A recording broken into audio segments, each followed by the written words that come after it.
प्यार के साथ वचन धर्म पत्नी का जो आज का एपिसोड था भाई साहब, क्या मज़ेदार एपिसोड था। क्या मतलब जो शॉट्स लिए गए हैं, जो बैकग्राउंड म्यूजिक लगाए गए, जिस तरीके से पूरे के पूरे के एपिसोड में हमें आज देखने को मिला, लाजवाब, कसम से लाजवाब। और एक्टिंग सबकी इतनी ज़्यादा बेहतरीन कि क्या कहे, खासकर रवि रंधावा की। रवि रंधावा की एक्टिंग को मैं इसलिए एक्सेप्शन ले रहा हूँ क्योंकि कुछ ऐसा हुआ था आज एपिसोड में एक जगह पर कि वहां पे जिस तरीके से रवि रंधावा के एक्सप्रेशंस देखने को मिल रहे थे, कसम से भाई साहब किलर, सीरियसली किलर एक्सप्रेशंस थे।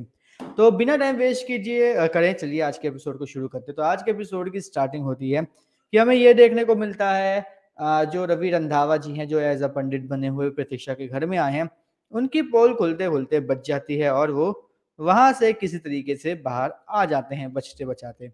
और जैसे वो बाहर आते हैं, वो तुरंत अपने भाई को फ़ोन करते हैं, आदि को, कि क्या है, तू हमेशा गलत टाइम पे फ़ोन क्यों करता है? क्या हुआ? बोल अब।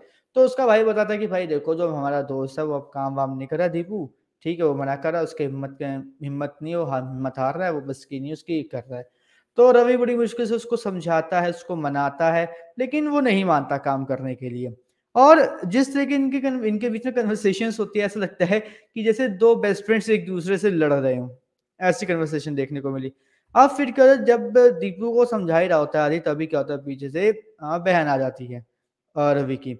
अब रवि की बहन आती है तो उसको देख के आदि का मुँह तर जाता है, बिल्कुल शॉक में हो जाता है, क्योंकि दीपू ने उस टाइम कुछ पहना भी नहीं हुआ था, सेहरा-वेहरा ना उसका चेहरा छुपा हुआ था। तब वो उसको लगता है कि इसको तो सब समझ में आ गया, तो अब मुझे लगता है ये सब बातें बतानी पड़ेगी इसको, अब राज़ जो है वो खोलने की बारी मतलब आ चुकी है।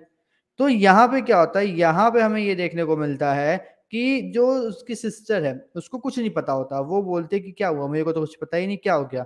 तो वो बोलता है, ओह सॉरी, जो आदि है वो बोलता है कि अच्छा कुछ नहीं, वो मैं ये बोल रहा था कि मैंने भाई का वो देख लिया चेहरा, जो कि मुझे नहीं देखना चाहिए था। तो ये बात हो गई थी बस। तो यहाँ पे बोलता है ठीक है, मैं नहीं बताऊँगी, लेकिन उसके बदले मुझे एक गिलास शैम्पेन चाहिए। ठीक है, वो दे दे। बोला हाँ, भाइयों के साथ पिएगी? नहीं, मैं और अपनी वो क्या कहते हैं काव्या, हम लोग अलग पिएँगे। वहाँ पे बात सेटल होती है, वहाँ पे जो रवि के घर का सीन है वो खत्म। अब यहाँ पे क्या होता है, सॉरी रवि, थोड़ा-सा अभी सीन बाकी है कि यहाँ पर जो क्या कहते हैं आदी होता है, वो ये बोलता है दीपू को कि देख, अगर तू यहाँ से चला गया तो रवि भाई यहाँ पे मिलेंगे नहीं, और रवि भाई यहाँ पे मिलेंगे नहीं, तो सब यही बोलेंगे कि आखिर तू उसकी जगह पे क्यों आया? फिर तू फँसेगा, तेरे ऊपर सीन होगा, तेरे ऊपर सवाल उठेंगे, तो अब तू खुद सोचो तेरे को क्या करना है, ठीक है?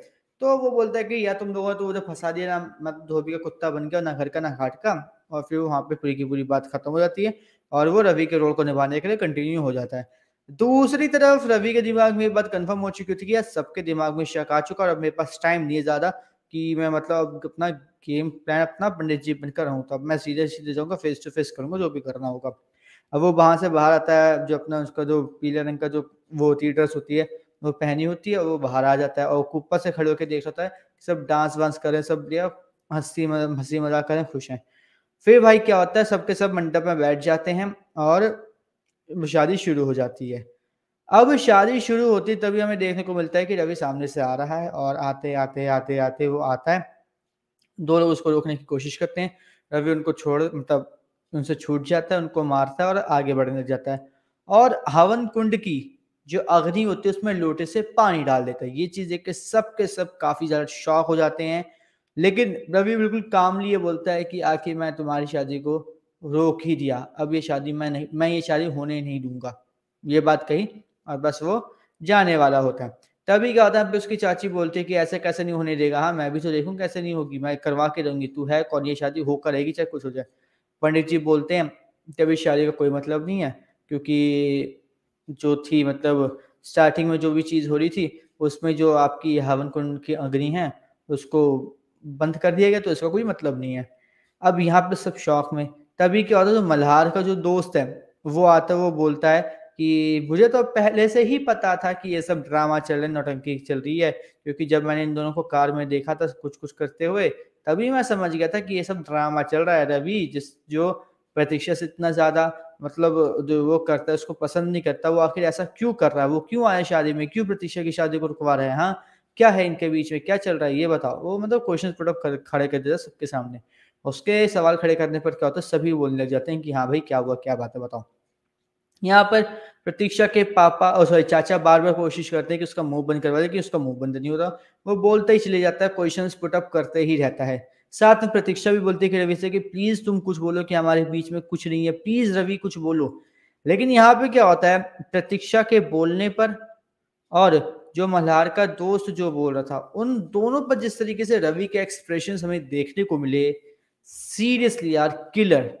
मतलब हर एक बात पर अलग रिएक्शन, हर एक चीज़ का अलग रिएक्शन देखने को मिला एंड सीरियसली जो रिएक्शन देखने को मिले रवि के भाई मज़ेदार, बहुत ज़्यादा। वहीं दूसरी तरफ प्रतीक्षा के जो चाचा थे उनके भी बहुत अच्छे मतलब रिएक्शंस थे, उनका भी गुस्सा देखने को मिला, सब कुछ बढ़िया-बढ़िया गया। प्रतीक्षा भी काफ़ी ज़्यादा सैड हो चुकी थी, यार क्या हो रहा है, ये नहीं होना चाहिए, वो भी रोने लग जाती है। और मल्हार तो अपने अलग ही मतलब एटीट्यूड में, ये फैक्ट था। और यहाँ पे क्या होता है कि भाई जब सब सवाल खड़े कर रहे होते हैं तो भाई जो है प्रतीक्षा के चाचा हैं वो बोलते हैं कि मुझे अपनी बेटी पे मतलब प्रतीक्षा को अपनी बेटी की तरीके मानता हूँ, इस पे मैं अपने से ज़्यादा विश्वास करता हूँ कि ऐसा कुछ भी नहीं करेगी, ठीक है? और ये जो भी बोल रही है ये गलत बोल रहा है, ऐसा कुछ भी नहीं है, ये सब बातें वो बोलने लग जाते हैं। अब यहाँ पर क्या होता है, यहाँ पे हमें ये देखने को मिलता है कि मल्हार आगे आता है और मल्हार आगे आके बोलता है कि भाई देखो मैं मानता हूँ कि तुम्हारे बीच में कुछ नहीं है, मैं ये भी मानता हूँ कि तुम्हें इनके जैसे लड़के पसंद नहीं क्योंकि ये बाप के पैसे पे जी रहे हैं और तुम्हें सेल्फ मेड मतलब लड़के पसंद जैसे कि मैं हूँ। अब उसे कौन बताए कि भाई तुझे सेल्फ मेड बनाया किसने? प्रतीक्षा के चाचा ने।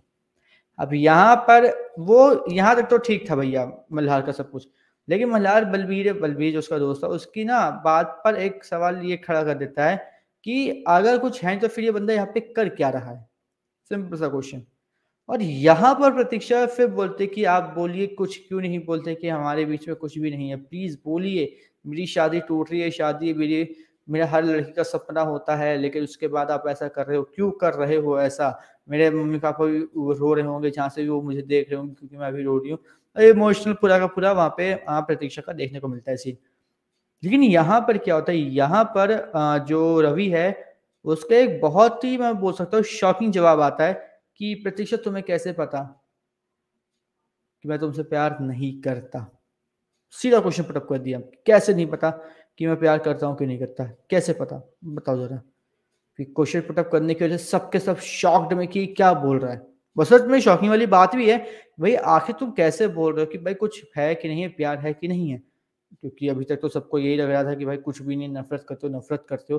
तो अचानक से ये प्यार वाला पॉइंट कहाँ से आया समझ में नहीं आया और यहाँ पे जो बलबीर यानी कि मल्हार के दोस्त ने जो पॉइंट रखे, वो भी कहीं न कहीं किसी न किसी हद तक सही प्रूफ होते हैं। तो यहाँ पर भी हम कह सकते हैं कि प्रतीक्षा के ऊपर एक बार फिर से सवाल खड़े हो गए कि भाई रफ़ी के साथ उसको कुछ चल रहा है या नहीं चल रहा।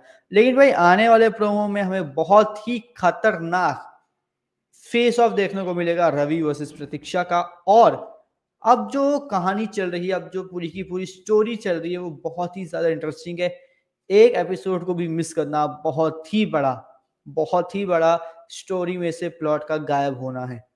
सीरियसली अगर एक भी एपिसोड मिस कर दिया, स्टोरी के काफ़ी अहम हिस्से गायब हो जाएँगे। इसलिए भाई एपिसोड तो बिल्कुल भी मिस मत कीजिएगा। अगर बाय चांस मिस भी हो रहा है तो आप हमारे रिव्यूज़ को देख लीजिएगा। कोई बात नहीं, इसमें पूरी कहानी बताई जाती है। अब यहाँ पर क्या है, यहाँ पर जो आने वाला ट्विस्ट है वो ये है कि क्या रवि की शादी काव्या से होती है? क्या प्रतीक्षा की शादी फिर से मल्हार से होगी या नहीं होगी? क्या होगा? ये अब सबसे बड़ा क्वेश्चन, सबसे बड़ा ट्विस्ट है जो आने वाले एपिसोड्स में हमें देखने को मिलेगा। एंड सीरियसली बताऊँ अब जिस तरीके से कहानी चल रही है, जिस तरीके से स्टोरी चल रही है, जिस तरीके से सब कुछ हमें देखने को मिल रहा है, वो बहुत ही ज़्यादा इम्प्रूव्ड है। वरना पहले क्या था कि रवि को रोते-रोते हमने 2-3 हफ्ते निकाल दिए थे कि रवि रो रहा है, रो रहा है, रो रहा है बस। तो वो सब चीज़ें नहीं हुई और ये जिस तरीके से पेस पे चल रहा है ना शो, अगर इसी तरीके से पेस पे चला तो कन्फर्म्ड है कि इस शो की टीआरपी काफ़ी अच्छी होने वाली है आने वाले हफ्तों में।